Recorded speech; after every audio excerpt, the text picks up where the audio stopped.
screens under starlight's beam. Heroes rise in this night they gleam. Pages turning as fate intertwines.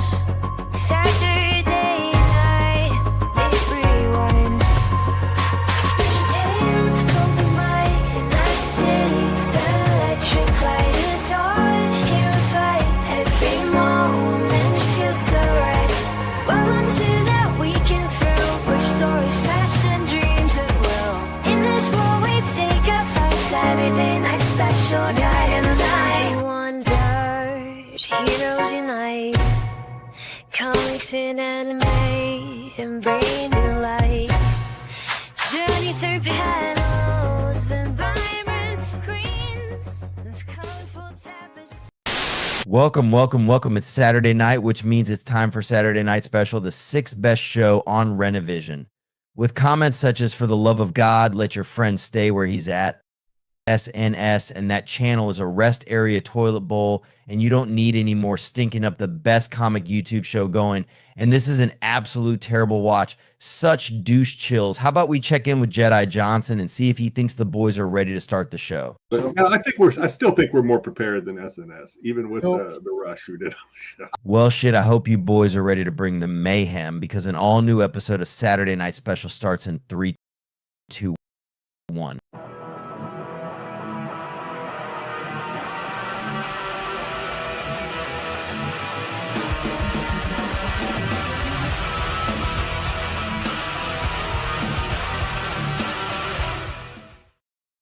Welcome. Yes, indeed, you are locked in to the best show. I'm just going to say it. Best show on Renovision.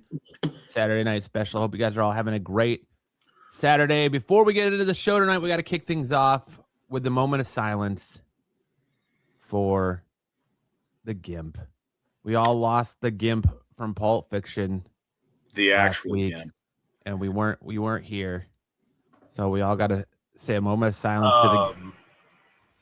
Either you've got me confused with somebody else, or this is a joke. Oh, no, production. That is the wrong Gimp. That is the wrong person. We're talking about Steven Hibbert, of course. Steven Hibbert, actual Gimp. The guy who I thought was coming on to chat.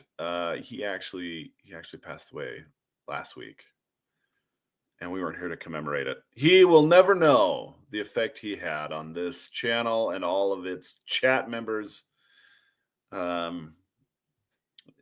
It's a guy who we all love, who we all miss already, and he'll never know what he meant to all of us. Yeah, so let's have a moment of silence for Mr. Steven Hibbert, shall we? I mean,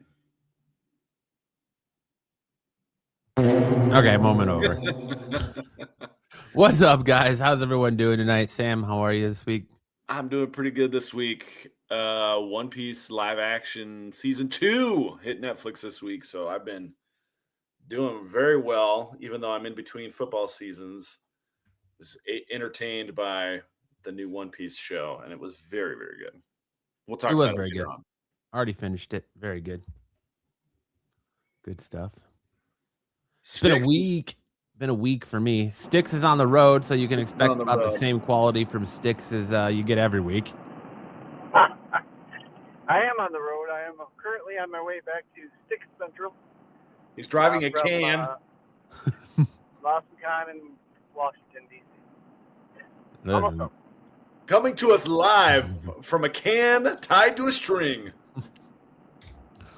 This is your Captain Styx speaking. Well, drive safe, Styx. Glad you're here. I am. Yeah, Styx on the scene. That's right. What about you, Matt? How's your week? My week has been up and down, man. Up and down. Last weekend we didn't have a show because my wife and I went to my niece's wedding, and that was a good time. And only to find out the next day that one of my friends passed away. So I went to his funeral today. So it's just been kind of a up and down week. So sorry to hear that, bro. Anybody we know? No. Okay. No. One of my West Side friends. But sorry to hear that, bro. Yeah. We're getting to that age, where I mean, you're in your 30s, I thought. Oh, no. I'm about to be 41. I'm old as shit. That's not old, bro. Oh, fuck. We're getting to that age though where people are just gonna start dying. Bring the mood down. Yeah. Wow. Thanks, Kevin. Cosmic, appreciate that. Yeah, another episode of Taxi Cab Confessions with Sticks. Dude, we need to do that. Have Sticks start Taxi Cab Confessions with Sticks. My buddy Brian drives Lyft, but all of his saucy rides are just him yelling at people for making a mess of his car.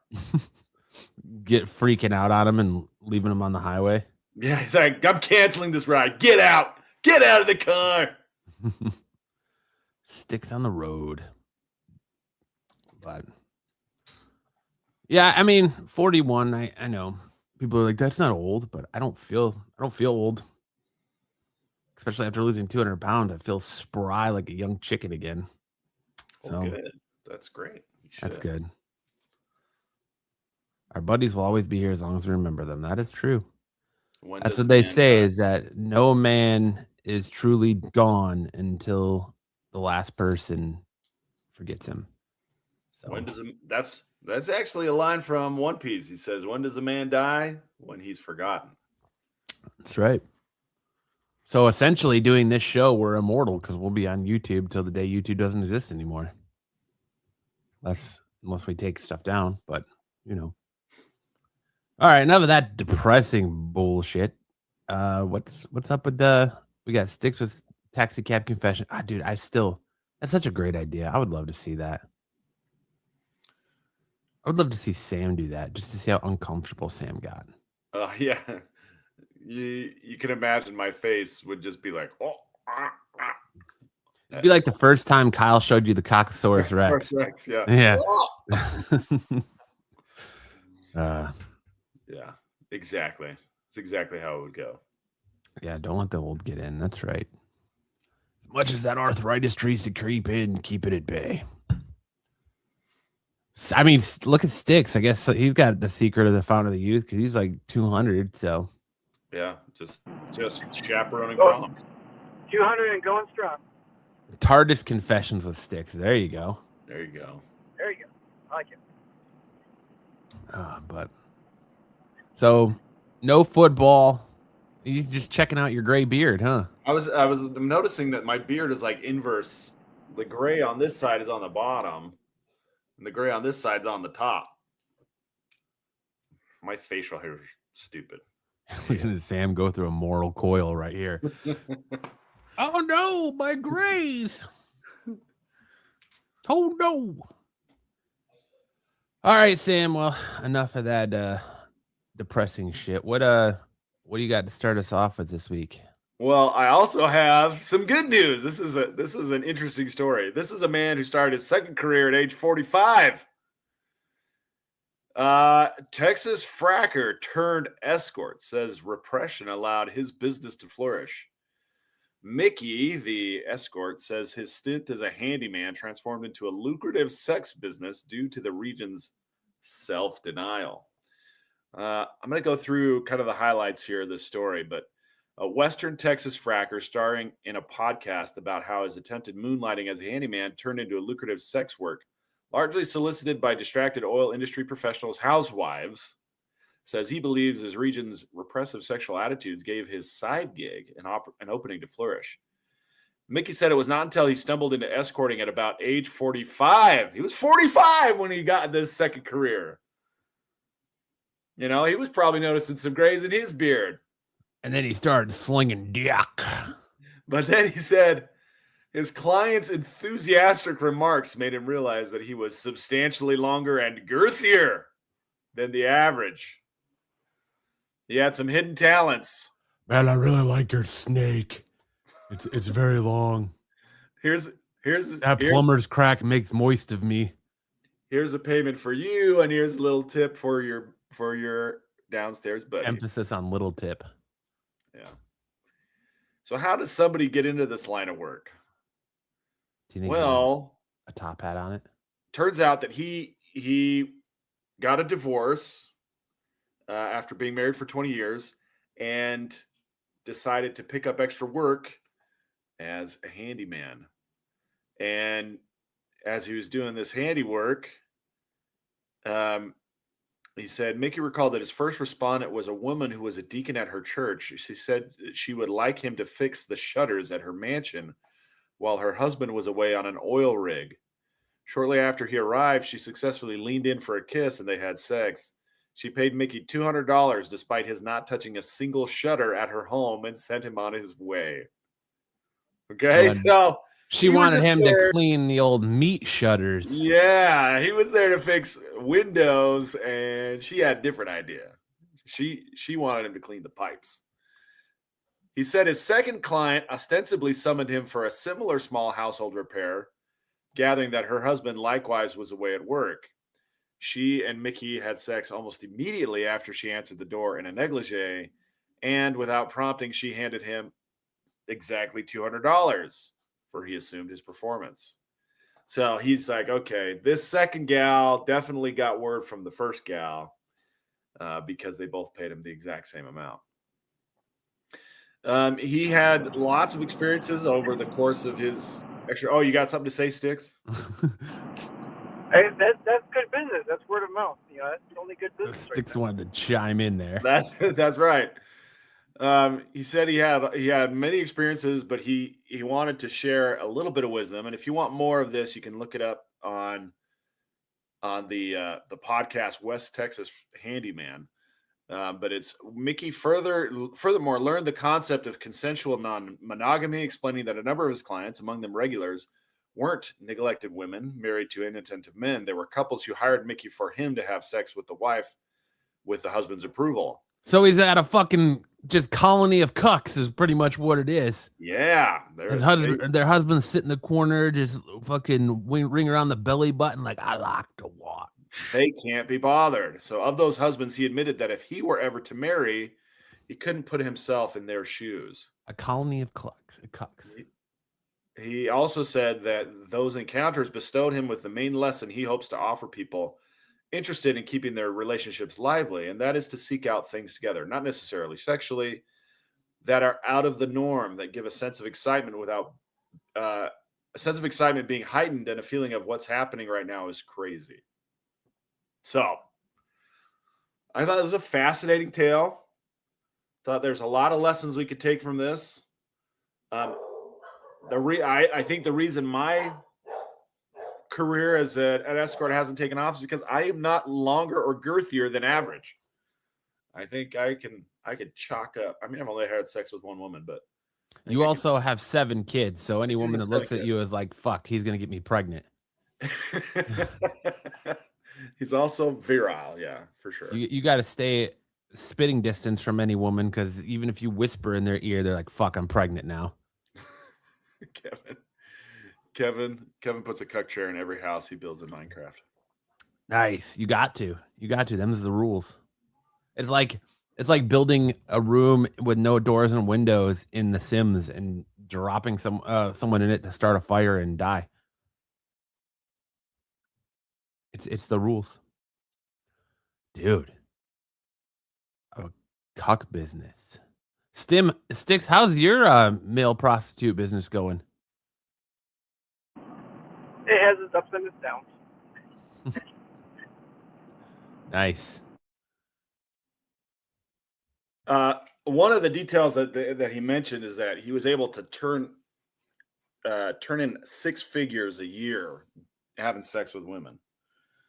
It's like, dang, dude, how hard up are these ladies that they're gonna pay this guy?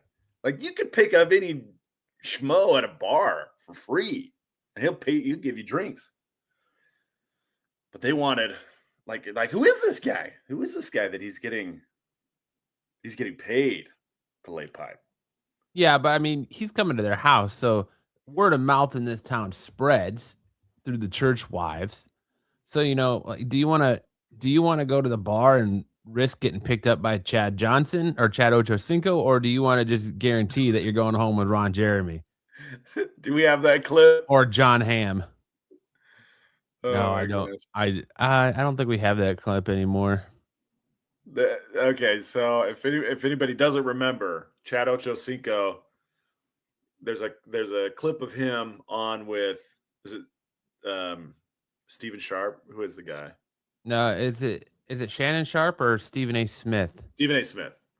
He's talking to Stephen A. Smith, and he says, me and a lady friend were in action, and what hurt me was she said, go deeper. But I was already all the way in. I had run out of pee-pee. I had run out of pee-pee. Oh, okay. It was Shannon Sharp. All right. Club Shay Shay. It was very funny. Very funny clip. No, it was I already ran out of pee-pee. I was all out of pee-pee. It wasn't Shannon Sharp. It was Stephen A. Smith. Was it Stephen A. Smith? Yeah. Dude, that's a fucking lucrative business right there. It's crazy. It's crazy. You know, but you go where your talents take you.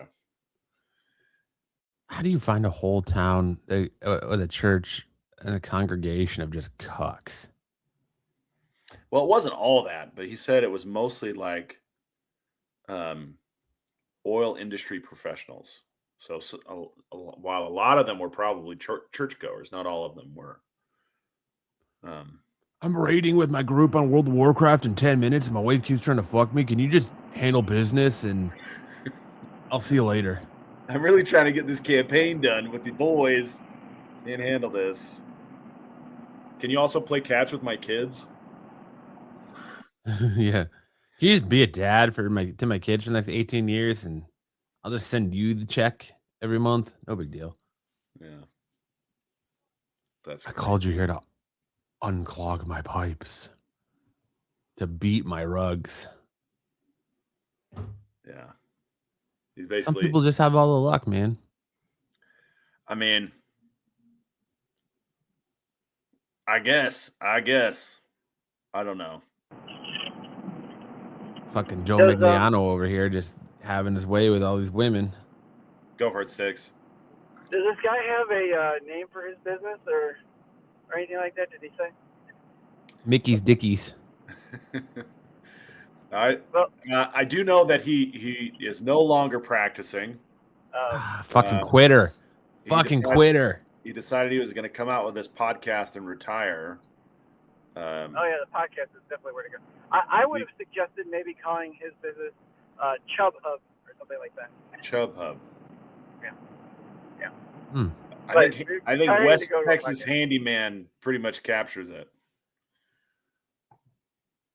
I mean, DoorDash still works both ways.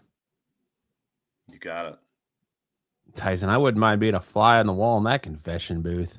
Right, dude.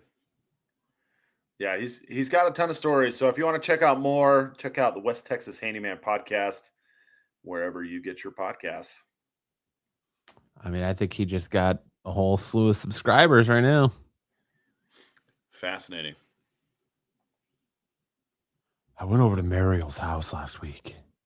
She opened the door in a negligee and said, I really need my meat curtains dusted.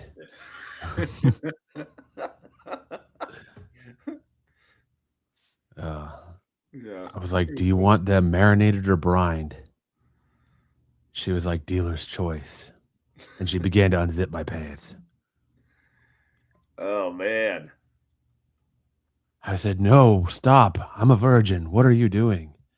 And all I got from return was and then she paid me, bought me a cab, and sent me home. It was the best day ever. I've fondly referred to that as the call of the desperate housewife.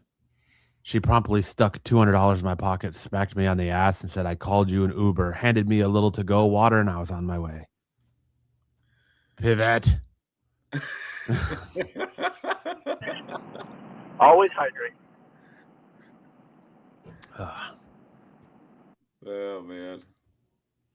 Yeah, well, we'll have to check out more of these escapades and bring them to you. But I've fondly started calling the gag the the West Texas turkey call.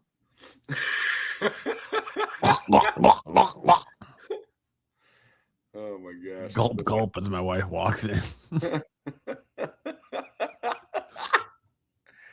Oh man. Ed's over there sweating in the Yeah, corner. you got the look Please from don't my come here. wife. All right. Please don't come in here.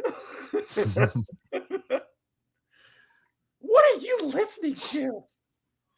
Nothing, honey. Just the old comic book boys. That doesn't sound like comic books. Honey, come here. The fat one's talking about getting head again. Oh man. Good times. Good times. Well, there you go.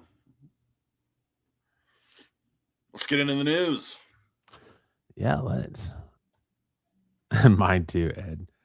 All right. Well, that's a great way to kick off tonight. It's going to be one of those nights, you know, you could just tell when a show starts with butt play, breathing through your butt, or West Texas Handyman. You're in for a real treat. Yeah. All right. We're gonna get your around. We're gonna get you all riled up, and then make sure that we leave you with blue balls by the end. That's a lot to live up to, Sam.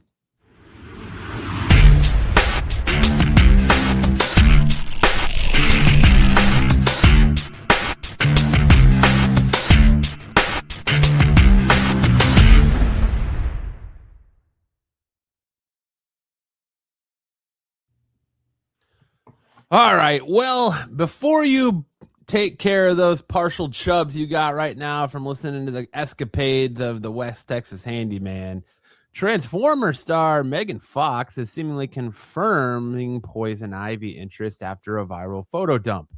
All Transformers right, hang on, pause just a second.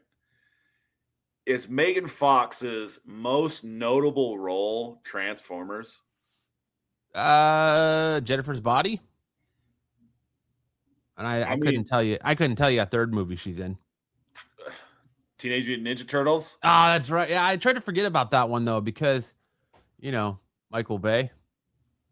She also played like a robot in a movie, like a robot companion. Who turns murderous. Okay. Subservience is what it was called. Yeah, that's right there. Listed at the top. I've never seen Subservience. But anyway, there you go. All that humping.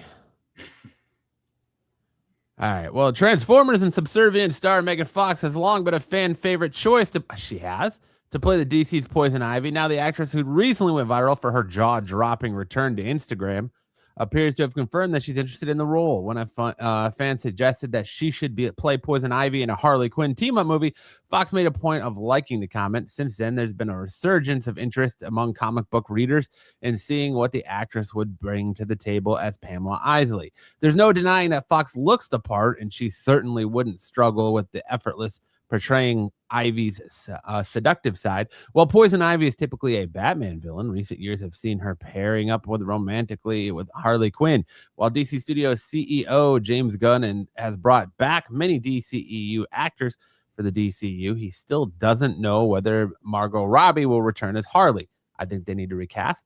The actress has indicated that she might have moved on from the fan favorite villain turned anti-hero in the past. Fox has made her interest in both the Marvel and DC clear. I won't lie, I do want to find a Marvel or DC character that I've always wanted to play and do one of those, she said in a 2021 People's interview. She said, people hate on you as an actor for that because it doesn't get you any of the big awards. I don't give a fuck.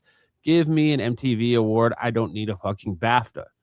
Later, she doubled down on that, saying, I want to grow into myself as an actor. I feel like I spent a lot of years not doing that because I sort of checked out from Hollywood. Now I'm ready to grow into myself.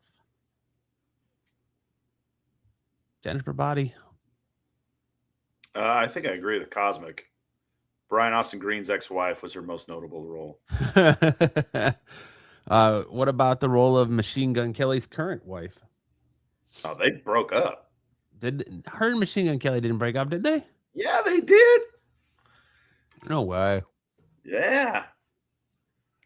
She turned Machine Gun Kelly gay and then left him. Get the fuck out of here. Now you're spreading half truths, Sam. I don't know. I only know what I read. I gotta Google this now. Yeah, let's see. Tyson says great depth of field in that image. Yeah, right. Really pops. Pops so hard. So hard. Tyson, do a quick Google if Machine Gun Kelly's gay now. I don't think he's gay. It's just like he sucks now. So is this like an Alex Jones saying the water's turning the frogs gay? Yeah, kind of like that. Yeah. Did Machine or what? Hold on, let's try ask this. The claim is that they're not together anymore. Let's start there. That's my claim. The reasons are speculation, but they're definitely not together anymore. He's never been the same. Aw. Yeah, they separated at the end of 2024 and remained broken up at the end of March, despite recently welcoming their daughter. Well, she's back on the market. Gorgeous, but complete nut job. 3 sons and all are trans. It's totally child abuse. Okay, statistically impossible, if you say so. But the water really did turn frogs gay. He's never been the same. All right. Well, general consensus is you might be onto something there, Sam. Yeah. All right. Well, fun to look at, but don't get close. Yeah. All right. Absolute Batman 19 variant covers fully reveal nightmare-inducing absolute Scarecrow. They were born in the frog water. Scott Snyder and Nick Dragotta's Absolute Batman has been a huge win for DC Comics and collectors alike. The first prints and variant covers frequently sell for hundreds of dollars on the resale market. One of the most exciting parts of the series has been seeing how the Dark Knight's iconic Rogues gallery is reimaged. They've all received monstrous and horror-inspired makeovers, and Absolute Scarecrow is, quite appropriately, pure nightmare fuel. Snyder recently shared a sketch of the villain, but he's now showcasing in all of its terrifying glory on Absolute Superman artist Rafael Sandoval's variant cover for Absolute Batman 19. Limited to 2,000 copies from 789 Comics. There will also be a Virgin Glow-in-the-Dark edition, which is receiving a limited print run of 800 copies. Scarecrow is something very different than the other villains we've seen so far, Snyder previously said. Ivy is coming up again, which we just saw very soon, and you'll see what she has extremely powerful abilities. While she isn't exactly a monster like Mr. Freeze or Joker, where she'd be strictly terrifying, she is also kind of wondrous and dazzling while not strictly being human. Scarecrow is human. He is a man obsessed with the power of fear. He has all the gases and the things from history, all kinds of museums of fear that he loves to keep, but he's very modern. He's someone who uses fear to bring down government, to topple rulers. He likes to hire a gun, or he's like a hired gun or a shadow that moves behind the scenes. I did some reading on the history of scarecrows, and some of the originals in this originals in this ancient times contain net that would catch birds so they could be killed, not just scare them away, but generally scare them to death. The writer continued, the scarecrow is very dark in that way, but he's a man rather than a monster. He looks like a zombie. Okay, Tyson's giving us all the fucking lore of MGK here. Ugh. Dude, it's gross. That's nasty. See you later. Hi again, Sticks. Sticks is road cam.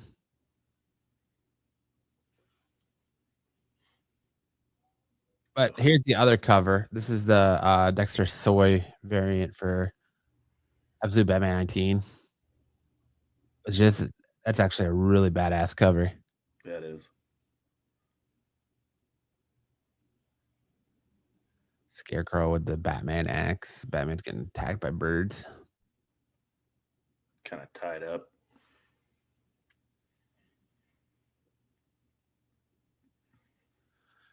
Up next, Marvel and Sony are interested in developing a Spider-Man Wolverine movie. Spider-Man and Wolverine are two of Marvel's most popular characters and have teamed up and come to blows numerous times in the comics. Especially there's a Spider-Man Wolverine series going on right now. The heroes have yet to appear together on the big screen, but that might just change in Avengers Doomsday. Recent rumors have claimed that Doomsday brings the Tobey Maguire Spider-Man and Hugh Jackman's Wolverine facing off before ultimately dying when the universe they're fighting in is destroyed.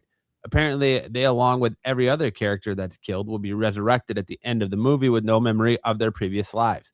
Assuming the above is accurate, this would make the first time Spidey and Logan share the screen, but it may not be the last. According to My Time to Shine Hello, Marvel Studios and Sony are interested in doing a Spider-Man Wolverine movie. Jackman is expected to make a few more appearances as Wolverine in the MCU, but this rumor movie could potentially feature Tom Holland or maybe even Andrew Garfield to take on the wall crawler.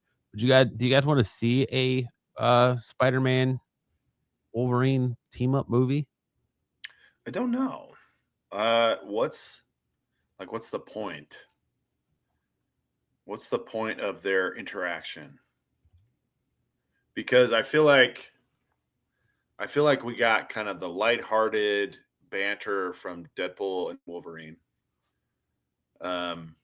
We got him kind of taking on a younger apprentice in Logan with X-23. So what's the the meat or the juice that they're going to squeeze out of this interaction that we haven't seen already? I mean, pretty much. I think the juice of it is going to be, if you're reading the current Spider-Man Wolverine book, there is a part in it where when Wolverine was brainwashed or didn't have any memory, he was a secret agent, and he was actually the one who killed Peter Parker's parents in a plane crash. He was the agent that was hired to kill Richard Parker, which led to his parents' death. And Peter Parker finds that out. So there could be that angle on things, which I think if they're going to go that route, it would probably make more sense for it to be Andrew Garfield's Spider-Man, just because we saw that kind of play out in the Amazing Spider-Man movie. And we don't really know what happened to Peter's parents in the MCU version, Tom Holland's Spider-Man, or really even Toby's. So I think that's probably the route they would go if that's what they're going to do. Well, the problem with using Tom Holland or Tobey Maguire for that is that we saw zero connection with those parents previously.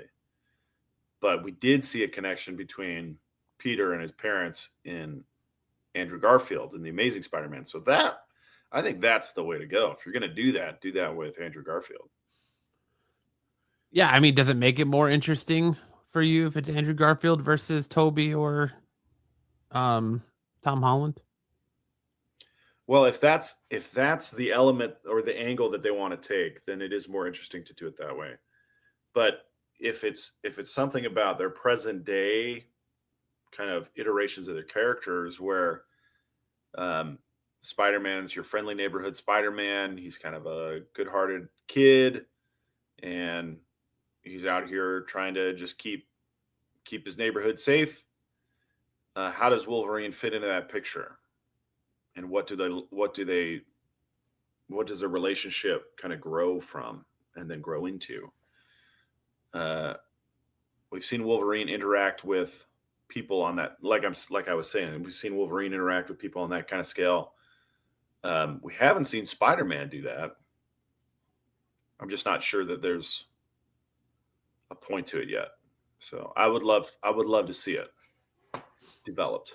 I think if it was like post, or if it was pre-Secret Wars, it would make sense, because they're doing the whole, that's what's going on in Doomsday. They've got that whole incursion thing. So they're going to have multiple timelines, multiple Earths, multiple realities, all crashing in on one. That would make sense. Then I think post Doomsday and Secret Wars, it doesn't make sense, because I think you have to, unless you're going to say they're from the same universe, I think you just need to reboot the characters and move on, even though I know they're going to continue on with Tom Holland's Spider-Man after that. But I don't know. I would definitely hear for it. But I think at this point, fans most notably want to see Hulk and Wolverine instead of like Spider-Man and Wolverine. But what say you, Sticks? I heard you chime in. I'm kind of with Sam. I mean, I don't think there's a real interaction except for like what you speak of with the parents. But even in the comic books, his parents end up being alive. I don't know. I don't think there's a really good movie there, but it's an interesting movie. Depending on what they do, I guess. I think that's like the best input Sticks has ever had in the history of this show. And it came from the road. Good job, Sticks. Great. I can see where you're coming from. But I mean, I guess maybe just being a Spider-Man mark, I'd like to see it, but that's just me. And more Spidey news. The Spider-Man Brand New Day trailer is rumored to be swinging online as soon as this coming week. Sony Pictures hasn't officially marked Spider-Man Brand New Day since shooting started in Scotland last summer. However, set photos, promo leaks, and even an incredibly blurry trailer have made sure the movie has remained in the conversation. The hope has been that Sony might officially release the trailer with either Avatar Fire and Ash or Anaconda in December, but Marvel Studios gave Avengers Doomsday a push at that time, seemed to put a halt to that. And fans have been waiting impatiently ever since. Well, we have a big update for you today. Several social media scoopers and influencers are saying that the first Spider-Man Brand New Day trailer will be released next week. Right now, the date floating around are the 17th or 18th of March, right in time for Project Hail Mary's release in theaters next Friday. This lines up with other recent rumors that Sony will be needing to choose its timing carefully. Why? Well, because at Cryptic 4K Qual is reporting that the Dune Part 3 trailer may also be coming next week. While Sony will likely show more from the movie at CinemaCon in April, it seems we won't have to wait until then for our first look. Are you excited to see the Spider-Man Brand New Day trailer? Yeah. I've liked a lot about the recent Spider-Man movies, so I'm excited about it. I didn't really like the last one as much, other than the three Spider-Men interacting with each other. That was pretty cool. I didn't like how it ended, but other than that, it's been pretty good. You didn't like No Way Home, huh? No, I liked most of it. I just didn't like how it ended. What, with the wish of I want everyone to forget Peter Parker? Yeah, I didn't like that. Thought that was kind of a cop out. They should have just went with the comic book version and made everyone forget. They should have had Mephisto in it and have him make the deal where he'll give up his relationship with MJ, Michelle Jones, Michelle Jones Watson, and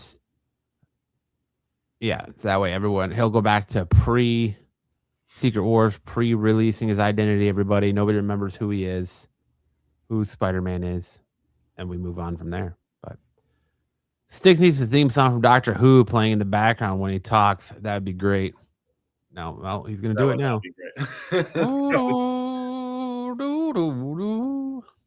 All right, that's it for news. Now we'll hand it over to Sam to hear about even more news, but this time the news is bigger because it's big news in anime.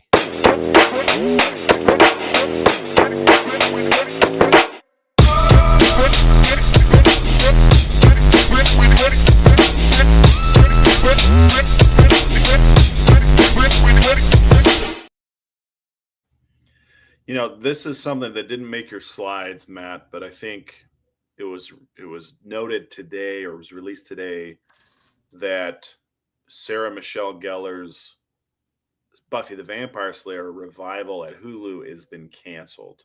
Oh, they canceled it? I didn't see that. They're not going forward with the Buffy the Vampire Slayer revival at Hulu. So That's big bummer. disappointing. All right, let's get into my slides though. There's a lot that didn't make my slides because a lot of it had to do with like anime stuff or some other stuff, and I was like, oh well, like the Avatar Last Airbender stuff that came out, and I was like, oh well, maybe Sam will cover it in his anime section. So I wasn't trying to step on your toes. Oh, Avatar is all yours, by the way. You can cover that as much as you want. Kind of out of the blue, I was reading. I was highlighting this 2 weeks ago. Chainsaw Man 2 weeks ago. It was kind of reaching a climax in more ways than one. But in this week's chapter, we find out that Chainsaw Man, Denji, and Pochita got eaten by a devil, and it looks like it's going to be, or part 2 at least, of Chainsaw Man is going to be ending on March 24th. So the story says the 231st chapter of Tatsuki Fujimoto's Chainsaw Man manga revealed on Tuesday that the second part of the manga will end in the next chapter on March 24th. Anime News Network reached out to Viz Media, who stated that Shonen Jump team has confirmed that the manga is ending for good, but did not have any more details. I feel like there's a chance we get a Chainsaw Man Part 3 once Tatsuki Fujimoto has had a chance to kind of relax and maybe explore some other things. Because the story just ended very abruptly, and Denji didn't get the things that he was always seeking. He never got laid. He never got laid. So it's because he didn't become a West Texas handyman. He may yet become that handyman, but I think there's still more to go, and we may see.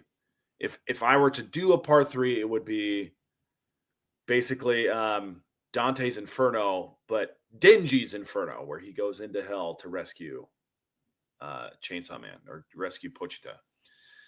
But we may never know. We may never see that. So hopefully there is more that's going to come out, but that's that for now.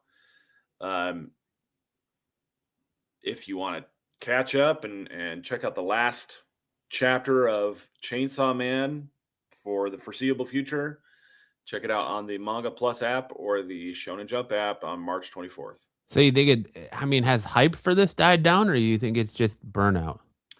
It could be burnout. The first part of Chainsaw Man is superb. Like there's not many better. There are not many series better than the first part of Chainsaw Man.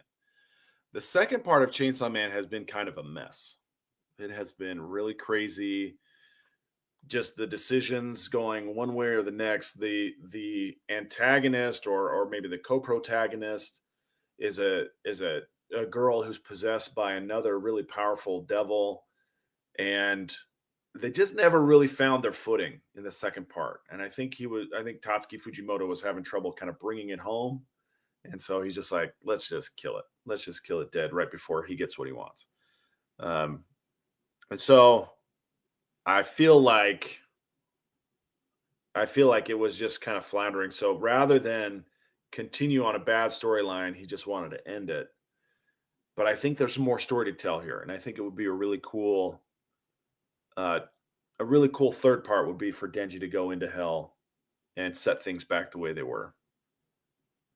So we'll see.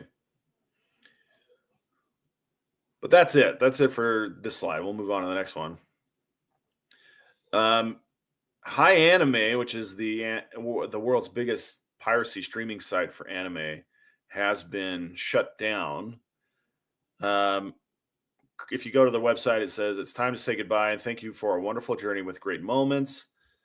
That's usually how it goes. You know, these piracy sites, they'll last for a little while and then they get shut down. They get found and they get shut down. There is on Hi Anime's Discord server, there's another message though that kind of gives the opposite message. That says, "Greetings, everyone. There appears to be an issue with the website at this time. Kindly refrain from panicking or disseminating unofficial or unverified information. We will provide updates regarding the situation in due course. Rest assured, we are not going anywhere." Like Gold Roger says in One Piece, piracy is not over. So if this is where you were getting your pirated anime, I'm sorry that your access to it has been shut down temporarily, at least. But It seems like they have plans to keep the piracy going. All right, and then we'll go on to, we've got a lot of One Piece news to cover. So One Piece has now reached 600 million copies in circulation, which is the same as Superman. But Superman has had a 60-year head start. So One Piece has been around since 1998, and Superman's been around since 1938. So One Piece has caught up. So it will likely surpass Superman probably this year or next year. That's story number one. Story number two. In commemoration of the 600 million copies in circulation, the author, Eiichiro Oda, wrote down the ending to One Piece, sealed it in a tiny treasure chest, and put it in a pressurized tank that he then stuck at the bottom of the ocean as a way to say, when we get to the end, I'll draw this up. And if anyone's really interested in finding it, they can find out what the ending of One Piece is on their own. Well, prominent streamer IShowSpeed and also Mr. Beast have expressed interest in finding the One Piece, though IShowSpeed is a much bigger fan of One Piece. And he's looking for 30 to 50 crew members to man a ship to go find this hidden ending of One Piece. There is quite a lot of information online that people think they know the general area where it's at, or, they've narrowed it down to one bay near Japan or in Japan. But even knowing that, there's a lot of square mileage to search, and it would probably take over a year to find, and it would cost about $15,000 a day. So a little bit out of my price range, but it might not be out of IShowSpeed's price range. So maybe you can't just join IShowSpeed's crew. I'm not really experienced at sea travel. I might be good for playing Wordle on a daily basis. You play dodgeball. There's not a lot of dodgeball being you done. were on Ninja Warrior, so you should be able to do all the things you need to do. Yeah, for sure. But yeah, modern technology, it's not like you have to navigate anything. You just have to be there. Yeah. I just don't. I don't really want to know the ending of One Piece except for through the process of the story. I don't want to get advance notice of what the end is. What if it's not really the end of One Piece? You just open it up and it's just Monkey D. Luffy flipping you the bird. Well, that would be great. I would love if it was that. A lot of the people who there's at least 3 crews assembling. IShowSpeed is one, but there's 2 others. Mr. Beast might have a 4th, but there's 2 other crews that are assembling. 2 of the crews have said that if they find it, their plan is to destroy it and not reveal what the ending is and not even read it because they can't read Japanese anyway. So their plan is to destroy this information before it's let out, which is something that Luffy, the main character of One Piece, did in a movie where there was a shortcut to the last island. He destroyed the shortcut so that nobody could use it and spoil his fun. So it seems like that's kind of the way that this is leaning anyway. And then the last little story is that One Piece live action season 2 is now streaming on Netflix. I've watched the 8-episode season twice, and I've also watched the 6-episode podcast about season 2. There's a lot of content available. I thought the quality of this season was even better than the last one. The last one, I think I gave it 3.5, maybe 4 stars. And this one I would give 4.5 stars. It's very, very good. If you haven't given it a try, I would encourage you to give it a try. And maybe you'll like it as much as I do, maybe more. But that's it for this slide. I loved it. I never got into the One Piece anime just because I feel like it passed me by. And now if I started from episode 1, it would take me so long to catch up. But I love the live action. I've just kind of decided I'm going to try to enjoy it through the live action instead of trying to watch the anime too. But I even messaged Sam. I was like, how is it that Marvel has such a hard time nailing their special effects, and yet Netflix is doing it with the One Piece live action? Like, his stretching looks so good compared to even the way they made Reed Richards look in the Fantastic Four movie. Like Luffy's stretching looks so good. The CGI looks so good. I mean, like I said, there's only one character whose prosthetics I really had a problem with. And I was like, all right. It's just weird when he talks. Yeah. But when he actually like showed his devil fruit ability, it was cool. But there's this one sequence with a character called Smoker who has the ability to kind of turn into smoke himself. And while Luffy's fighting with him, you see all this like smoke billowing out of his body, and it just looks fantastic. It looks so good.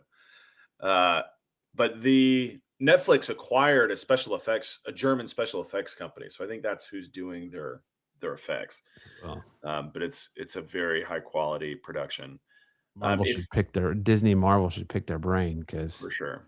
If you want to advance to the next slide, there are a lot of Easter eggs in the One Piece season 2 that's giving stuff to new audiences that we as longtime, day ones had to wait decades to get.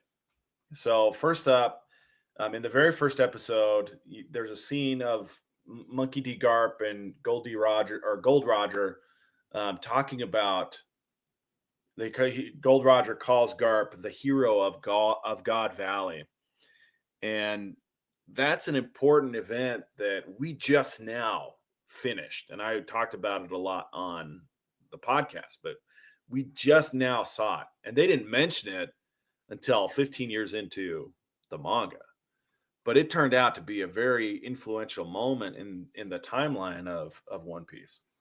They also showed in that first episode a character that we won't see. Well, actually, two characters we won't see for a long time in action. One of them's name is Bartolomeo, and he served as kind of a guide to Loketown in the first episode.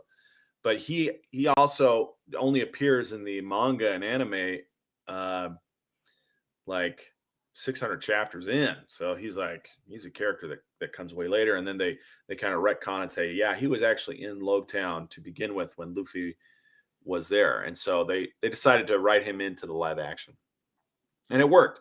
But then you also have this other character, Sabo, and Sabo's importance I won't mention, but Sabo also shows up in that same story arc about 600 or 700 chapters in. And he has his own really important role to play. And then we have these statues that you see during the fourth episode on Little Garden. Little Garden is an island that's inhabited by two giants. And the giants are pictured here. One of the giants is pictured here in the middle. That's Brogy, the red ogre. And then there's these two other figures. One of them's holding a flower, and he has kind of a weird face. And the other one's holding a sword, and he has also kind of a weird haircut. The one holding the flower in the foreground is Loki, the Prince of Elbaf. The Elbaf giants are based on Vikings and Norse mythology. And the Prince of the Giants is called Loki. The one in the back is what we think is the sun god Nika, which is a very important figure in the history of the world of One Piece that we'll probably get more familiar with as the story goes on. But they say a little. He's also a deity for the giants of Elbaf, and they say a little prayer to the sun god Nika before they do their battle, which again is something we didn't get in the manga until almost 900 or 1,000 chapters in. And so if you're new to One Piece, like, you can catch up real quick. There's lots of ways you can catch up, and the live action is a good way to do that. But it's been a lot of fun. I really enjoy them dropping these little Easter eggs for stuff that's going to come in way later on in the story. Yeah, I've seen a lot of people talking about how that's one of the cool things about the live action is that the writers of live action know what's going to happen. So where they've had to kind of retcon parts of the manga and go back and be like, no, this person was here in dialogue, or refer to them in dialogue, they can actually show it in the show because they know where they're going in the manga. Yeah. But so I got to ask though, the Doctor. Yeah. Do you think, because there was They were talking about Jamie Lee Curtis playing her, right? Yeah. Do you think that Kate Siegel did a good job, or would you like to have seen what Jamie Lee Curtis would have done? I thought Katie Seagal did a great job. I thought she was fantastic as Dr. Kreha. There was one moment which wasn't part of the manga. You know, they took some liberties with the show, and I thought most of them were fantastic additions to the show. And as you watch the episode, you understand why she had to do what she did. But in the original source material, she doesn't run from a fight. She's tough as nails. She doesn't take bullshit from anybody. And so in a certain scene in the live action, when the villain shows up, she hightails it out of there. But in the story or in the live action, there's a reason why she has to leave. She has to find somebody who's in trouble and then help them. But I thought that was a good way to do it. You know, they made it seem like it was consistent with her live action character. For me, so I thought she did a great job. To answer your question, I thought she did a great job. I don't know that Katie or that Jamie Lee Curtis would have done it any better. I don't think she would have done it any worse. I have been seeing like a lot of Jamie Lee Curtis thirst trap posts on Instagram where like she's promoting her stuff and she's showing like cleavage and her senior body, but you know, she still looks good. So, you know, maybe that would have been kind of along those same lines, but I don't think that that the show is any worse for Katie Seagal being in it. One of the other elements, though, that I wanted to highlight is in the manga, in season 1, we see Zoro get beaten by Mihawk in a sword duel. And in season 2, they kind of add this element where Zoro's being haunted by his mental image of Mihawk. And anytime that someone challenges him to a sword fight or any kind of fight, he's got Mihawk kind of chirping in his ear like a conscience, telling him he's got to do more, he's got to push harder. And that was something that's not part of the manga, but I thought was a fantastic addition to the live action because it keeps that drive, that ambition right at the forefront of your mind. Another addition that they did is they talked about Sanji's backstory, which is something we didn't get until chapter like 9 or like 1,000. So it's like really maybe 900. It's like 900. It's like really elite ball knowledge for Sanji's backstory, but they're just giving that to you guys. Like it's so kind to get you guys caught up with all the secrets that we had to wait 25 years for. So I really hope everybody watches this show. I think it's great. As far as anime adaptations go, to me, this is the best that there's ever been.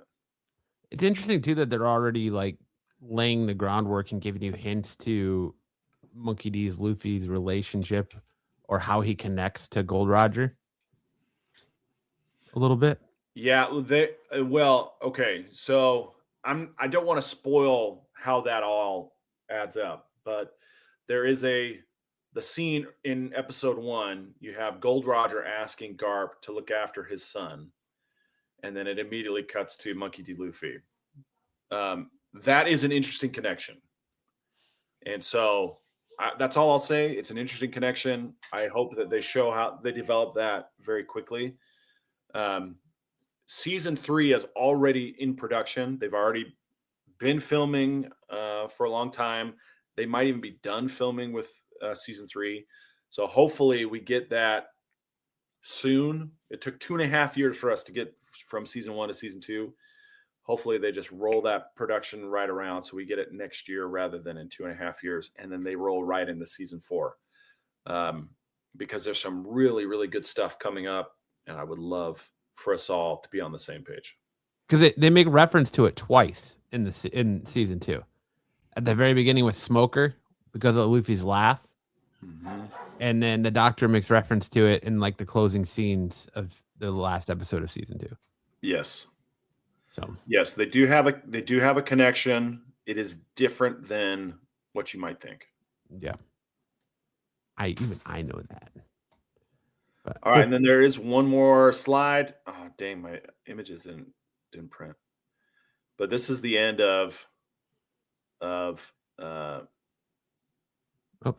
this is the end of the second to last Chainsaw Man chapter. You have Pochita, who's the little chainsaw puppy, talking to Denji, and he says, Denji, looks like we got eaten by a devil. And Denji's like, dang, I was just about to have sex. And then Pochita's like, but Denji, you really didn't want to have sex. You're really the kind of guy who flourishes the most when you're suffering. You feel you're happiest when you're in hell. And that's why I think it'd be really, really interesting to see Denji actually go into hell. And then in the other frame that didn't make it into the slideshow for whatever reason, Pochita eats his own heart, which is how Chainsaw Man has the ability that if he eats a devil, that the devil and everything that is associated with that devil doesn't exist anymore. So if there's a scene where he eats the ear devil and then ears disappear all over the world. The ears are just gone. And so he eats the chainsaw, he eats his self, eats his own heart. And so chainsaws disappear from the world. What if now that's the catch is that the third volume is going to be where he gets a new power and they can't call it Chainsaw Man anymore because he doesn't have the chainsaws anymore. But they call it like a broad axe man or hair dryer man. I don't know. I think there's a lot of ways they could go with it, but I think above all, he needs to go into hell and save Pochita so that they can live out their dreams. Anyway, so we're looking at the end of Chainsaw Man for the foreseeable future in about 10 days. So kind of bummed. But yeah. That's quite a talent if you can eat yourself. Sure is. All right, then guess what? I got to play dodgeball with Fidel this week. We finally got to play dodgeball. We played last week too. Look at that farmer's tan he's rocking there. And he was a lot of fun. He's headed back to San Diego this week. So we're wishing him all the luck in the world. Want to make sure that he stays safe wherever he's at because things are kind of crazy right now and soldiers are dying. Unfortunately, we pray for our military service members that they stay safe out there because this is crazy conflict and crazy time. So anyway, lots of love to Fidel. Thank you so much for your service out there, buddy. Stay safe. The legend continues. And then I do have some highlights from last couple weeks. First one. Tyson wants to know if he's got a new wife yet. He is currently still single, both in reality and in his mind. All right. So this one actually lit up on Instagram. It's got over almost, I want to say 120,000 views. So it did pretty well. It's me and a new guy. And he took out my son. He took out Fidel. And I took him out with a throw I call the double blocker because you have to block it twice because it has a forward spin on the ball. So when it hits the first block, it still keeps rolling up the ball and bumps into his arm. So boop, right there. You got to block it twice. Then, that's it for this one. We got another one, which is my son, Thaddeus. He's getting warmed up, getting ready for our tournament in Italy this summer. And he's getting really good at dodging. He's got those knee pads because we're playing on carpet, and it's really tough on your knees if you're sliding on the carpet. And he also does a really good job of peacocking after he does something good. So he's lots of fun to get on camera. But yeah, I'm really excited. how our team's shaping up. The Rob Gronkowski spike right there at the end. Yeah. Boom. Yeah, he's really thrilled. Anyway, so that's it for dodgeball. Nice. Good stuff. All right. That's going to take us right into mega character matchup. And this week's matchup is Black Bolt versus Rogue. Okay. And you tell us a little bit about Rogue. All right. All right. Intelligence, 65 out of 100. She's a tactical and experienced fighter, not a scientist, but highly adaptable. Her base strength is only 30 out of 100. She's peak human when not powered up, but her absorb strength can be up to 90 out of 100. She can reach class 50 to 100 depending on who she touches. Her base speed is human level, 30 out of 100. When absorbing other abilities, she can reach as high as 85 out of 100. She can reach superhuman or flight speed depending on the absorbed powers that she gets. Her base durability is regular human level at 35 out of 100. Her absorb durability can become bulletproof or near invulnerable at 90 out of 100. Her energy projection is 10, which is very low. She has no natural energy ability, but she can temporarily gain it from others. She has an 80 out of 100 combat skill. She's a veteran X-Man trained by Wolverine, Gambit, and others. Her stamina is 75 out of 100. She has high endurance even without powers.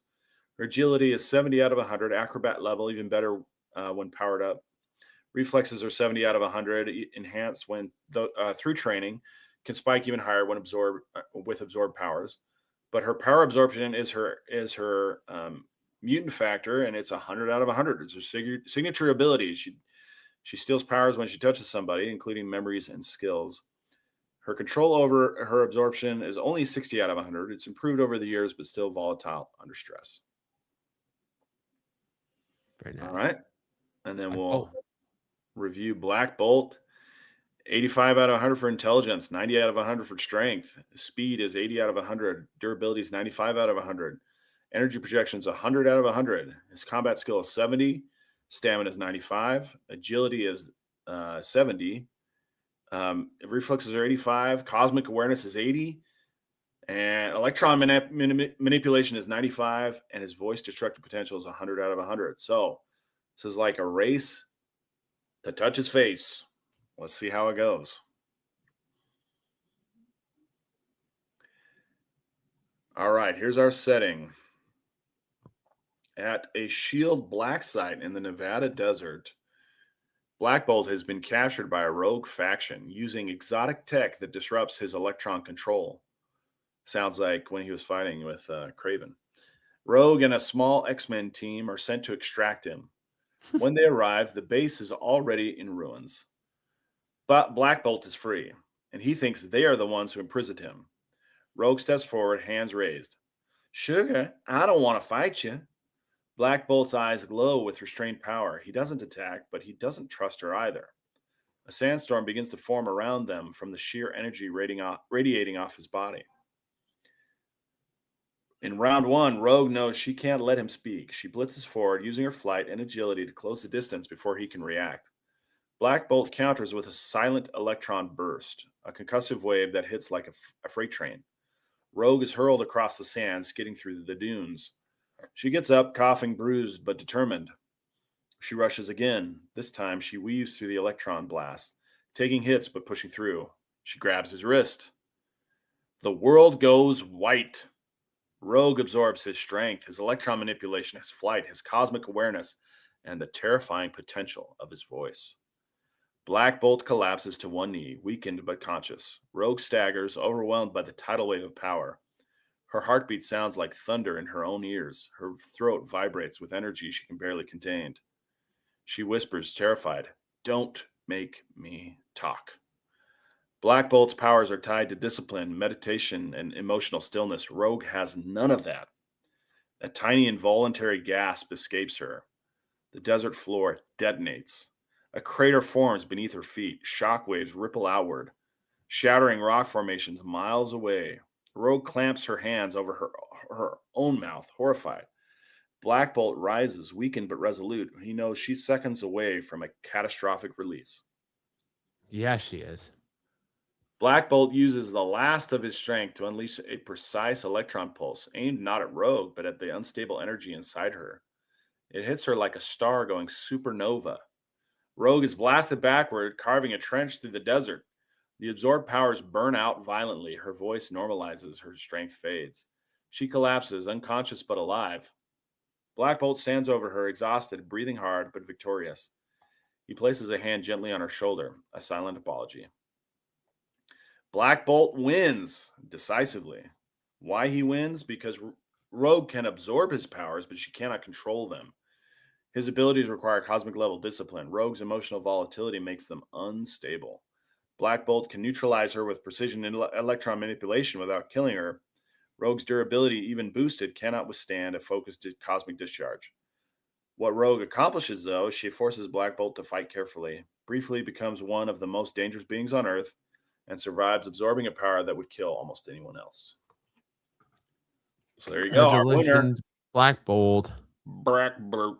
Still holding on strong. Let's see what Black Bolt is going to go up against next week.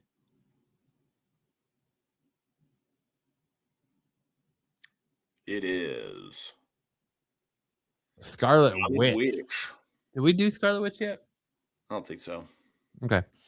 Well, Scarlet Witch it'll be next week.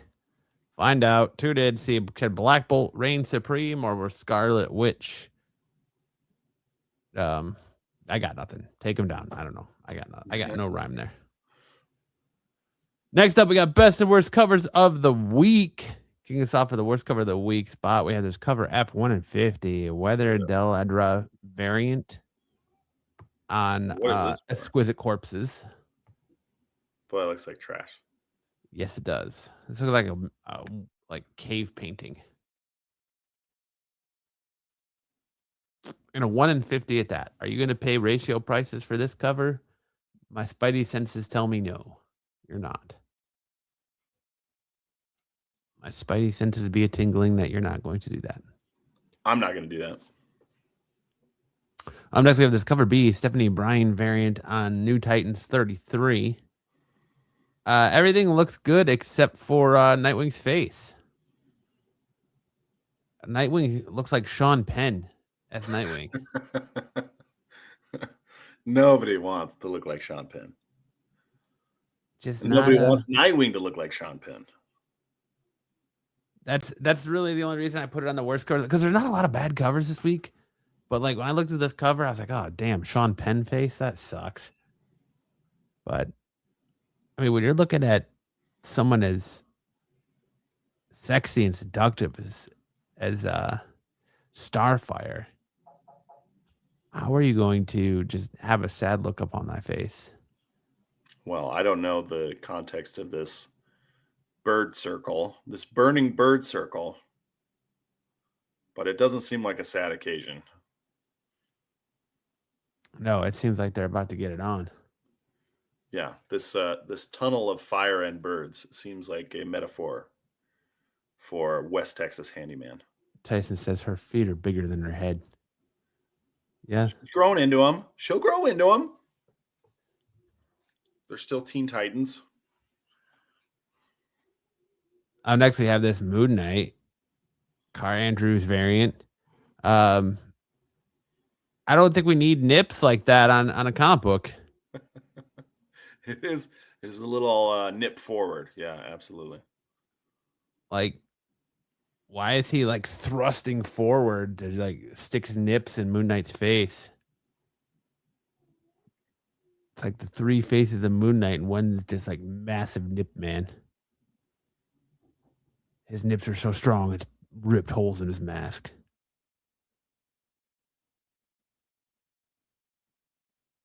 Look at those muscles on his arm. Look at these biceps too. You might want to go get. He's got like Scott Steiner biceps. Ridiculous. Pretty big muscles. Then we got this Arthur Adams X-Men of Apocalypse cover. That's like a Frank Miller homage. Yes, it is very Frank Miller-esque. I think it bothers me like how cartoonishly big Wolverine's hands are and how small his claws are. I I feel like he might be missing one hand in this particular. Well, yeah, he is. He loses a hand in the Age of Apocalypse stuff, but like he looks way shorter than he should be. Like, look at the massive size of it, his arms and his leg. Like, it just, I don't know. To me, like the cartoony proportions on this cover just really don't do it for me. And it's sad because Art Adams is usually pretty darn good, but the tiny Wolverine. Not a fan of like the comedically oversized hand and how short the claws are. They have to fit in his forearm. Otherwise, they'll be poking out the back of his elbow. Cosmic says it is off, but I get all Art Adams covers. And that hand is kind of wonky back there too. But that's it for the worst covers. Now we're moving on to the best covers. We got this cover D, Lashley Larynx Lee Women's History Month variant on Titans 33 of Raven. Nice. Love me some Raven.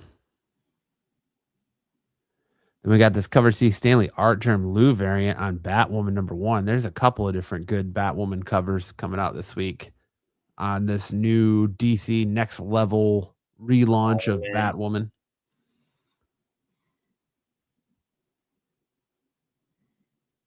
Then we have this cover C Kyung Amon variant for Lobo. I think there's also a Lee Bermejo Lobo cover coming out this week, but this is just a really good Lobo cover. Very cool. Although I feel like his like chain and sickle should be a lot bigger, but still really good. This is not Jason Momoa as Lobo. This is Henry Cavill as Lobo. Yeah. Cool cover. Jacked. We got this cover C Fabrizio Da Tommaso variant on the Flash 13. You picked up that Lobo cover, Tyson, or did you pick up a different one? So that's a good cover there on Absolute Flash 13. Then we got this cover C Camel Mon variant on Deathstroke of the Terminator #1. Ooh, super cool Deathstroke cover. See you later, Sticks. Sticks had to pop out to go buy these covers. Yeah, I did. Then we got this Ario Anadoni variant on Black Panther Intergalactic #1. I just think the use of color in this cover is really spectacular. Yeah. It's like the end of Doctor Strange where he's fighting Dormammu. This is what I picture goes on in Hartman's head on a daily basis. Just LSD visions all the time. Yep, just colorful chaos. Have a good night, Sticks. We got this Wonder 100 Alex Melville version variant on oh my god, Warlock. No, yeah, in the Void, Sentry in the Void. Oh, Sentry in the Void. Okay.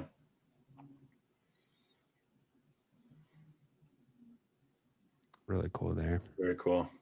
Then we got this Doom homage variant by Swarzum on the Infernal Hulk. It does kind of look like Jim Morrison a little bit, doesn't it, Sirth? Holding a Doombot head or Doom's mask there on Infernal Hulk. Very cool. Lee Bermejo Amazing Visions connecting variant on the Amazing Spider-Man #24, the fourth part of this Death Spiral storyline that's actually been really, really good. If you're not reading this, I've enjoyed the first 3 issues, even though we're 3 issues into this crossover and there's still a lot of setup going on. It's been really, really, really good. Yeah, that Hulk is really good. And then we got this cover D stealth variant on Exquisite Corpses. Beautiful piece there. And then we got this George Farnes Nightwing, and I put this one on here not only just because I think it's a cool Nightwing cover, but it's cool that you're getting a George Farns on an A cover and not a variant for once. Doesn't happen that often. And then we got this Alex Maliva variant on Sorcerer Supreme. I think this is number 3. Scarlet Witch looking absolutely fantastic there.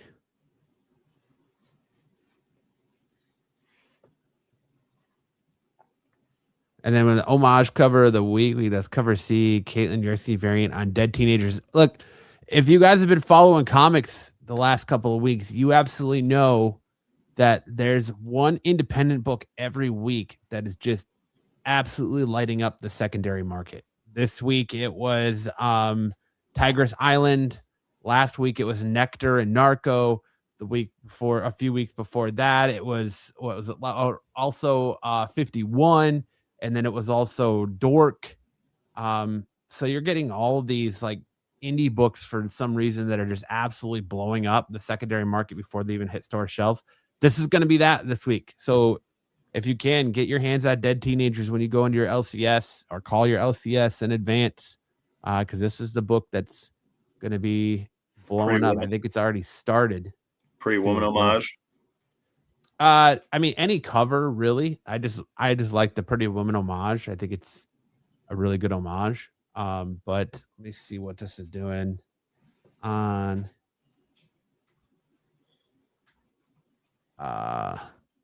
what issue? What issue is this? Issue 1. This is issue 1.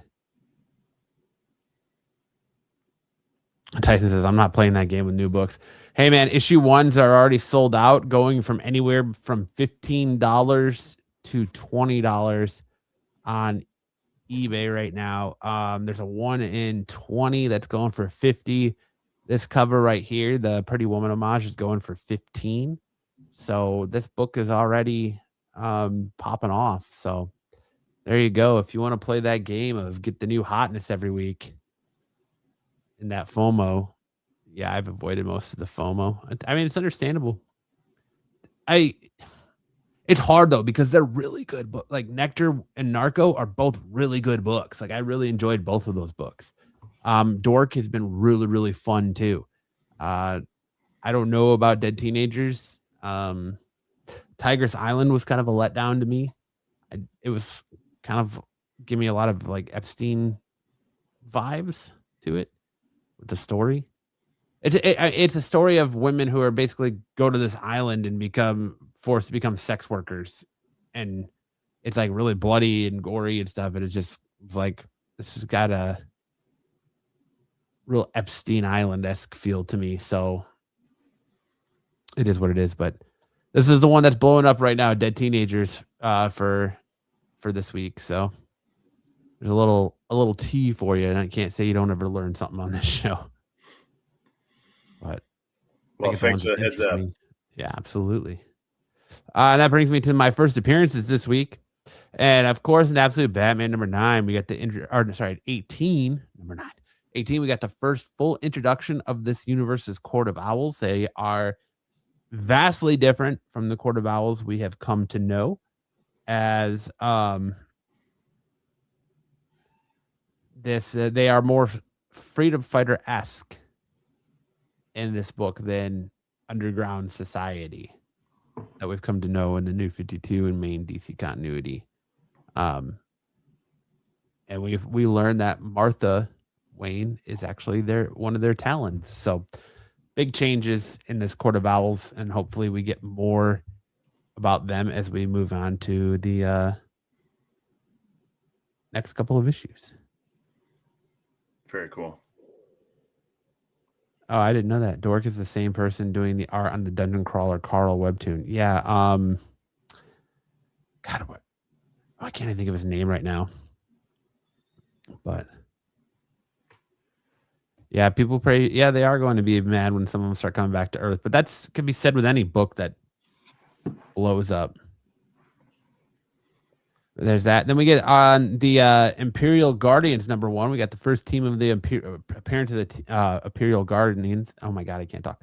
We got Gamora, Captain Marvel, Amadeus Cho, Darkhawk, Cosmic Ghost Rider.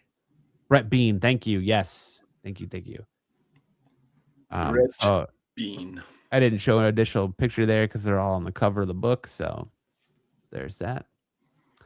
And then we got our Storm, Earth's Mightiest Mutants. You got a couple of first appearances there. You got the first appearance in continuity. I know it's not her first appearance technically, but it's her first appearance in the main Marvel timeline of Galactica, the daughter of Galactus.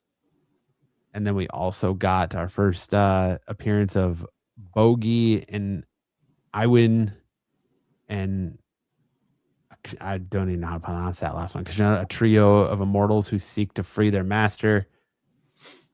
So there you got Galactica in a tube there, upside down, and then the other three are right here.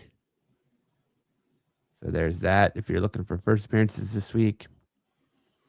And then also in X-Men United #1, you get the first appearance of Miriam LaChance.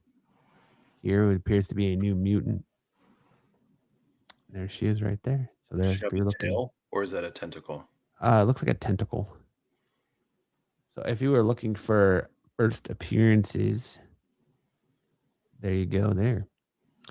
For my comic book picks of the week, I just want to plug my own show. Make sure to check out my show I drop every Friday called This Past Wednesday, where I review every book I picked up this week. A short little review, and then I give kind of just a highlight of it here. So first up for me this week was Transformers number 30. This is kind of a battle for control of the Autobots between Optimus Prime and Elita 1. You got a lot of ideological clashes between Optimus Prime and Elita 1 in this issue. They add real emotional weight to the episode, or issue, I should say, and that it's kind of interesting how to really see how fractured the Autobots really are as a unit in this series. Dan Moore's art on this book is absolutely killer still. It does have some things I didn't like about it, though. For a big final issue, I feel like the issue focuses more on eternal conflicts and massive battles and action. And it does really require that the reader be up, I feel at least, to be up on what's going on in Transformers. It's not an issue that you can just pick off the shelf. It requires you to really be up on things, at least the last couple issues. Next, we got Turtles number 16. This has still been a strong book. I was really worried that when Gene Luen Yang and Freddie E. Williams, the second or third, I can't remember if it was the second or third, but Freddie E. Williams took over this book, that it was going to drop in quality, because Jason Aaron's and Juan Ferreira were doing absolutely killer on this book. But I love kind of this story. So what it is Splinter's brought back to life. Spoiler alert. And he's this Umagi whose mission is, he's trying to, basically it struggles with the conflict of, can you punish someone for committing a crime they haven't committed already? Because it's Splinter as a Sugami going through and trying to take out people responsible for killing the turtles in the future. And so it kind of focuses on threads of The Last Ronin a little bit, pulls at that, especially in this issue. Like, it's Michelangelo plays a big part in this issue, a very serious Michelangelo. He's not usually, you're used to seeing him as that comic relief, and you don't really see him like that in this issue. He's more serious as they try to stop Splinter from killing Casey Jones, because apparently Casey Jones is responsible for one of their deaths in the future. So that's kind of what this has been focusing on. And it's been really, really interesting so far. Just kind of seeing the change in ideology from Splinter now that he's back. So it's been a lot of fun if you're into Teenage Mutant Ninja Turtles. By the way, I mean, if you are, they re-released Teenage Mutant Ninja Turtles 2 Secret of the Ooze in theaters for 2 weeks for the 30th anniversary. My wife and I went and saw it last night. She surprised me. It's a lot of fun seeing that movie's just as cheesy as I remember, but it's still a lot of fun seeing it on the big screen. So definitely check that out too if you haven't yet. Then we had, did I go the wrong way? Yeah. Oh, okay. Then Absolute Batman 18. This one was a lot of fun. I go back to the Absolute Batman stuff, what I was talking about, I think last week or 2 weeks ago, that I love Absolute Batman, what Scott Snyder is doing in Absolute Batman. I love the direction he's taking this new Absolute Court of Owls. I love the idea behind this new Absolute Poison Ivy and this whole world. I struggle with how much time we actually get with the rogues in this issue, or in the series, even because what we got, the most time we've gotten with villains is Bane and Black Mask. And really, I mean, I would count Joker because he's still around, but not really, because you got the two tie-ins, really, what, 13, and then maybe it wasn't, I can't remember if it was 13 or 16, but you got the one issue that was focused on him, his origin, and then the like annual that was focused on his origin as well. But you only got 2 issues for Freeze. You only got 2 issues for Ivy. You got 2 issues for, I'm trying to remember who else. Joker, I guess. But yeah, we're not getting a lot of time to really dive into these other rogues. And I do think it's interesting, the twist. My big knock on this issue is just kind of how it ends abruptly, I feel like. But it sounds like we're only going to get 2 issues of Scarecrow. So I don't know. It's fun, but it does kind of irk me that we're not getting enough time to flesh out these villains and really see what these villains are all about. But maybe that's just me. I don't know. I just want more time in this universe, I guess, especially knowing that it could end at issue 40. So, yeah. And then we got Venom 255. This is the continuation, like I said, part 3 of that Death Spiral storyline, which if you're not reading that, I suggest you should. Basically, there's this murderous symbiote called Torment going around killing people, family members, distant family members of Peter Parker and Eddie Brock, and making his way through their family, and they're trying to figure out who it is. I have a feeling I already know who it is. I think I said it a few weeks ago of who I think it is. But it's been a lot of fun. It's really good Spider-Man story arc event, I should say. I'm just afraid. I'm afraid with this too. We're 3 parts into this already, and it's still doing a lot of setup. It went from 9 issues to 10. The 10th issue is going to be Torment's origin story. What do you mean, Eddie Jr.? Kevin, but the 10th issue is Torment origin story. So really the event is 9 issues, with that 10th issue being the origin story. And we're already 3 issues in, and it's just been nothing but setup. So I'm kind of afraid that they're not going to stick the landing, because I feel like the back half of everything is going to be rushed. I hope I'm wrong, but that's just kind of the feeling I'm getting here, where we're 3 issues in and they're still doing a lot of setup. But it's been really, really cool. Well, Eddie Brock's son is Dylan Brock. Unless you're talking about the death that happened in issue 3, at the very end of issue 3. But either way, it's been fun. A lot of fun. So if you're not reading Death Spiral, I definitely say if you're a Spider-Man fan, check it out, because so far it's been really good 3 issues into it. And that's it for my reviews. Now we bring it into which songs does Sam rap or sing better, and what are our offerings this week, Sam? Well, with the Teenage Mutant Ninja Turtles 2 movie coming back in theaters and the release of One Piece Season 2 on Netflix, I thought it would be fun to do a little pirate versus ninja rap battle with myself. So we've got Ninja Rap by Vanilla Ice, and we've got the pirate rap from the 4Kids dub of One Piece way back in the day. So let's start with Vanilla Ice. Yo, it's the Green Machine, gonna rock the town without being seen. Have you ever seen a turtle get down? Slamming and jamming to the new swing sound. Yeah, everybody, let's move.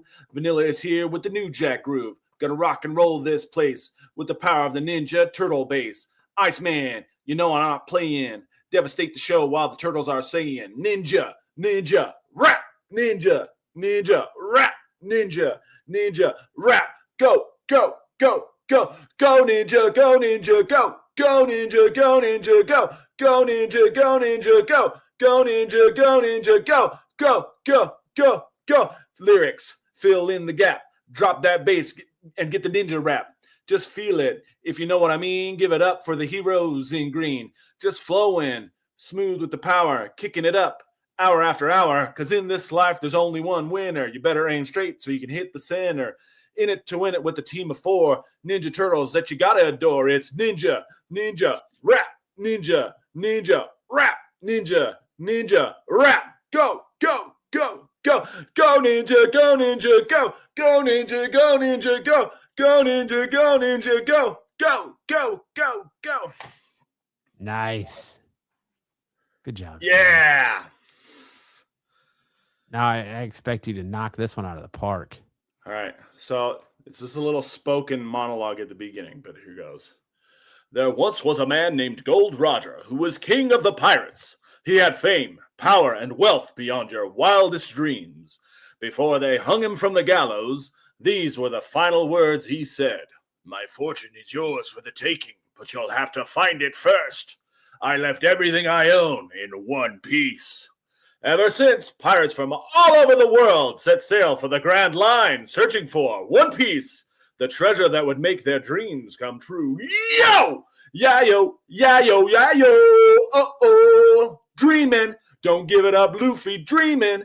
Don't give it up, Zoro, dreaming. Don't give it up, Nami! Don't give it up, give it up, give it up, give it up, give it up, give it up, give it up. No! Here's how the story goes. We find out about a treasure in the Grand Line. There's no doubt. Pirate whose eye is on it, he'll sing, I'll be king of the pirates. I'm gonna be king. Yeah-yo, yeah-yo, yeah-yo, uh-oh. His name is Luffy. That's Monkey D. Luffy. Gonna be king of the pirates. He's made a rubber. How did that happen? Yo ho ho. He took a bite of gum gum. Yeah yo, yeah yo, yeah yo. Oh oh. His name's Zolo. He's just like a samurai and an Lady. Nam is not shy. Usopp's doing that marksman thing. Sanji's cooking choppers, doctoring. Yeah yo, oh oh. Set sail for One Piece. It's the name of the treasure in the Grand Line. Yeah yo, set sail for One Piece. Nice. There you go. Both songs I've heard before. You really came with energy on that one, my friend. Yeah. That was good stuff. Yeah. All right. That was the hook back in the day. That's what got me into this whole One Piece thing, was that rap at the beginning. I was like, man, that's kind of a fun rap. So I reached out to Tyson because Tyson loves to give me his input on the show, which I greatly appreciate. And I mean, I would take it from anybody who wants to hit me up on IG and let us know. I said, what's some things that you would like to see on SNS, some segments you'd want to see? And he told me that he wished I would bring back Hollywood Assholes. So we're going to go ahead and do that right now with a rousing round of Hollywood Assholes.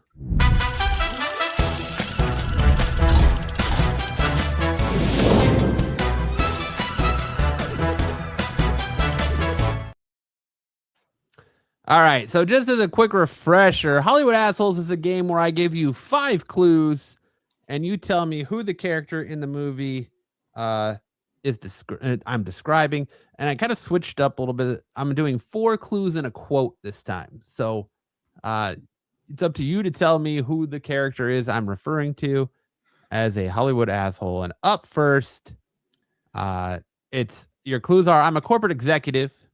I exploit alien technology for profit. I constantly underestimate the hero. My greed puts everyone in danger. And the quote is, I say we take off and nuke the entire site from orbit. It's the only way to be sure. I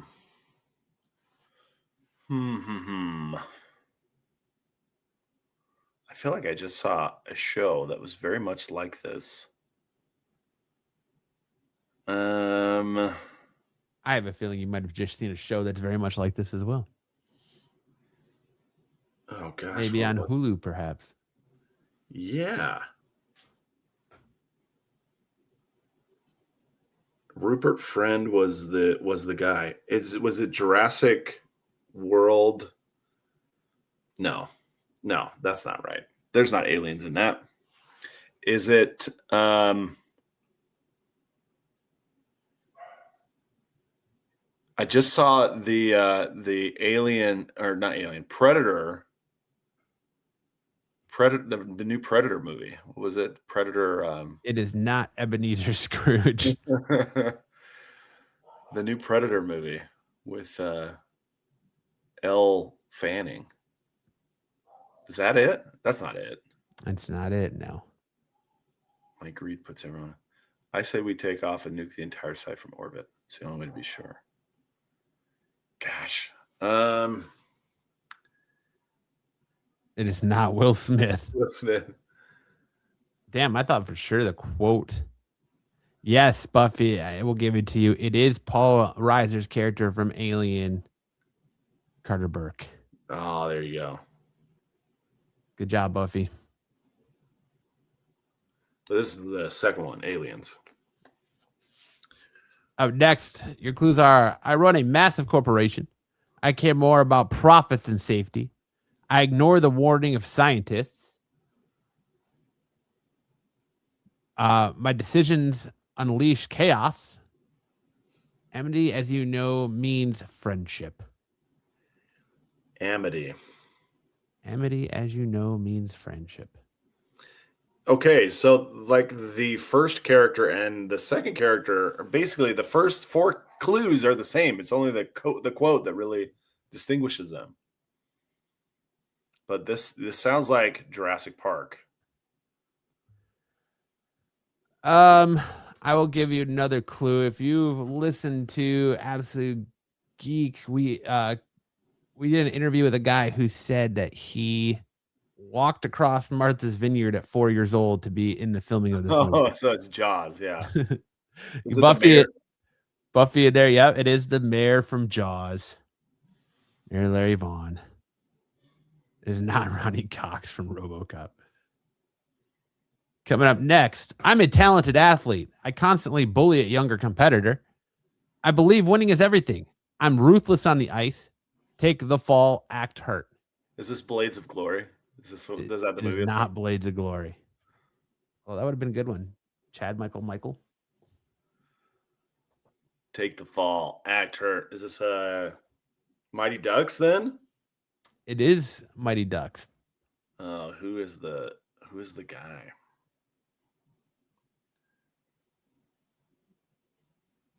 Danny LaRusso. It is not Daniel LaRusso. Put him in a body bag. I don't know the Mighty Ducks enough. Alyssa Liu. It's Alyssa Liu. She's adorable. You don't know Mighty Mighty Ducks Ducks enough? Dun dun. It's not Gordon Bombay. Not Gordon Bombay. Come on. He's the hero. I'll give it to you, Sam. It's Jack Riley, the coach of the Hawks. Yeah. On the Mighty Ducks. All right. Up next, I'm a television game show host. I love humiliating contestants. I run a deadly competition. I constantly mock the hero. Hello, cutie pie. One of us is in deep trouble. It's a deadly game show competition. This makes me think Running Man. Ooh. Running Man. Bob Barker. Oh, I don't, but it's not a new one, is it? I guess it'd be the same character whether it's the new one or the old one, Yeah. right? Mm-hmm. Is it Evan McCone? Is that the guy's name? Nope. Who is it? Stanley Tucci in the Hunger Games? Is that who it is? No, it is not Stanley Tucci in the Hunger Games.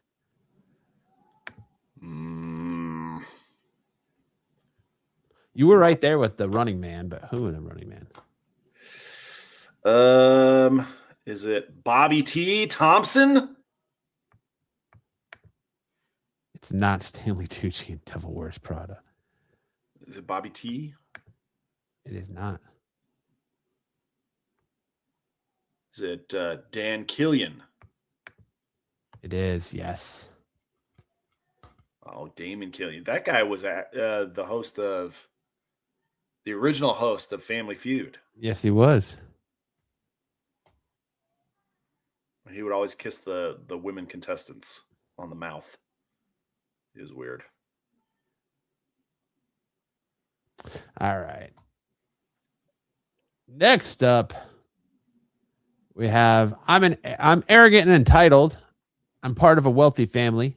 I constantly insult a rival skier. I cheat during competitions. You're nothing but a bunch of losers.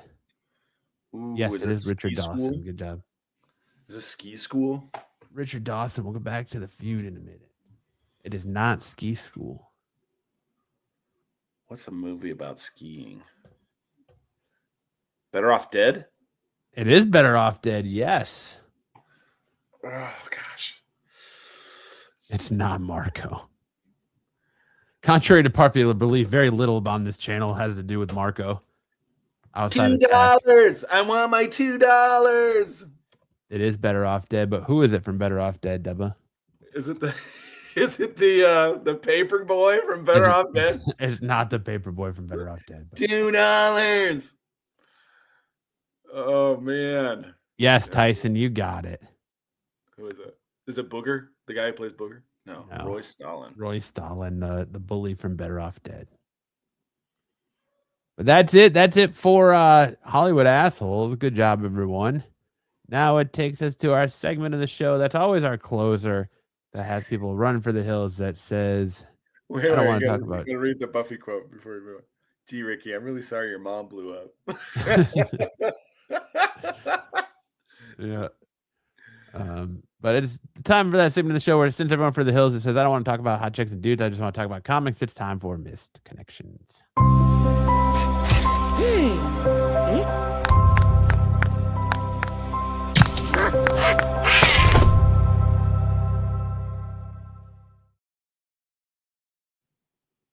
Thanks, Dub.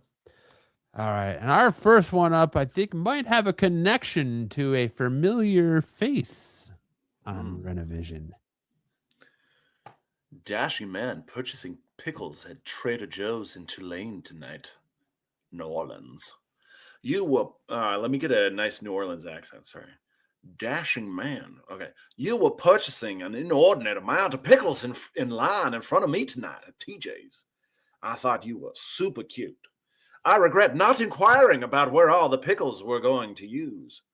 I bet you're not as briny as your grocery choices. You forgot your bag in your car. I tried to smile at you, and maybe I caught a smile from you.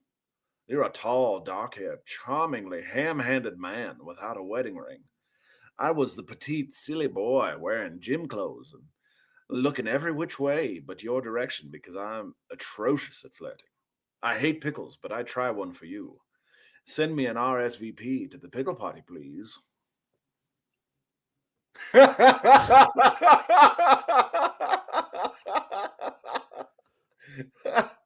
Dom's on a road trip.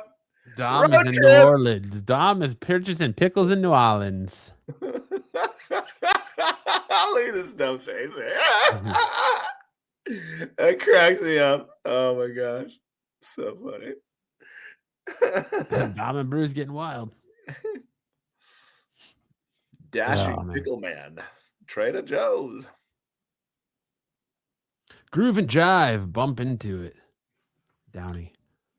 Bump it, ride it, squeeze it like a cushion. Do the pushing. Are you looking? You got to do it like the bump it or the, yeah. Bump it. Yeah, it's bop it, isn't it? Yeah, I mean, bop it. Bop it. Ride it. Squeeze it.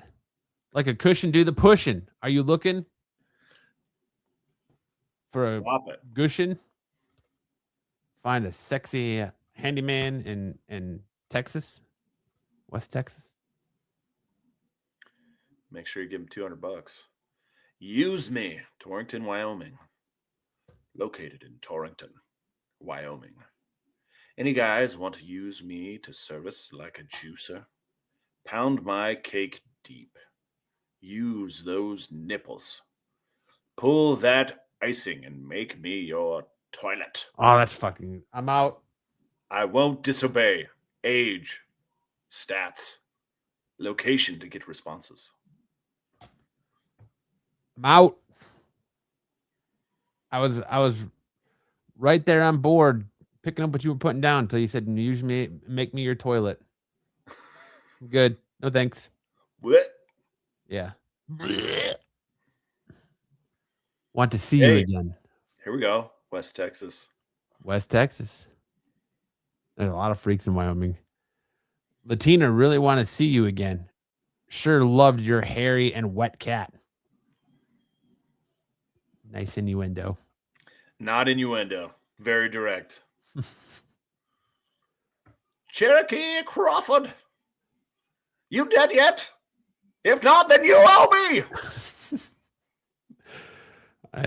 I feel like there's a story here.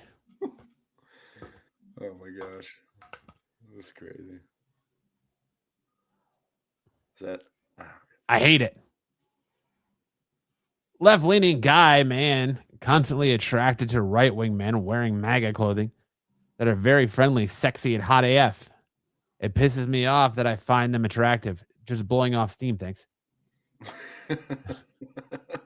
Is this Tiger King? Is this Joe Exotic? I hope this helped you blow off steam by going to Craigslist to let everyone know. That bitch Carol Baskin. Fishing hole. I want you to touch the dangly thing in the back of my And I want to touch the dangle thing in the back of your Catch the drift? Here. Yeah.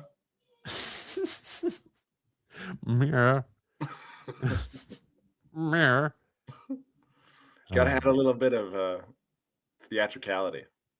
Mirror. Yeah. But that's it. That's our show for this week. Thank you so much for everyone hanging out. Participate in the chat. Hope you guys had a great weekend. As always, make sure to catch all the shows across the channel. Make sure to check out the Star Wars show tomorrow night. Make sure to check out all Pete's shorts throughout the week. Make sure to check out Styx's channels every Tuesday for his Doctor Who Rewind. Make sure to check out the boys on TAC on Wednesday. You can check me, Dom Styx, out on Thursday nights on Off the Mat if you're into pro wrestling. And you can check out my new show this past Wednesday, every Friday, where I drop comic reviews for this week's books. You can catch, of course, the CBSI Hot 10 list right here every Friday night, followed by the boys on the Qualified. And that brings you right back here to another rousing episode of Saturday Night Special. Again, RIP to the true Gimp that we would have made so many awesome memories if we would ever got to interview him and we had the correct Steve. And he went down in infamy, never knowing just how big of a role he played. Evan Bacon he was to us. Steve Hibbert. So what a guy. Tyson says, Sam, you make them so much funnier. Oh, thank you, Tyson. Thank you for finding them. Yeah, Tyson. Anyways, on that note, Sam, send us home with some words of wisdom on this beautiful Saturday night. Hey, make sure you're out there chasing those dreams. You never know when the big Gimp upstairs is going to call you home. So get out there, chase those dreams. Don't give it up. Tyson needs to draw Englehart at the Gimp's funeral. That would be a great mashup. I would love that. And you got to have Englehart staring at standing over the casket with the Gimp in it, with Hibbert in it, and then us on a screen in the background. And then the interview. The best would be Englehart turns around and says, I hear you loud and clear, you sons of bitches. That's perfect. All right. In that note, have a great night, everyone. We will see you next Saturday. Either you've got me confused with somebody else, or this is a joke.